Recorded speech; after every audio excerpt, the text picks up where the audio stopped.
মাত্র এই ছোট্ট একটা 12 ইঞ্চির গ্রো ব্যাগের মধ্যে আমি দুটো নাকচাপা গাছের ডাল বসিয়েছিলাম। ঝড়ে কুড়িয়ে পেয়েছিলাম এই দুটো ডাল, বাড়িতে এনে বসিয়ে রেখেছিলাম। আর তার থেকে এত সুন্দরভাবে গাছ হবে আমি বুঝতে পারিনি।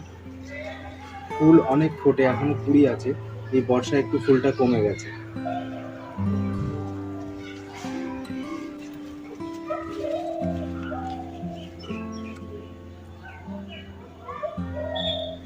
এই রেন্ডিলি ফুল গাছটা একটাই গাছ, অথচ 3বার ফুল হলো এবছরই এই বর্ষার সিজনে। সত্যি গাছটা আমাকে একদম অবাক করে যাচ্ছে। আমি বুঝতে পারিনি একটা গাছে এরকম 3বার ফুল হলো। আর এর থেকে কিন্তু বীজও হয়েছিল, আমি সেগুলো কালেক্ট করে রেখে দিয়েছি। সেগুলো আমি তোমাদেরকে পরের একটা ভিডিওতে দেখাবো। আর তার থেকে গাছও বেরিয়েছে সেই বীজগুলো থেকে। সত্যি এটা আমার কাছে একটা নতুন এক্সপেরিমেন্ট।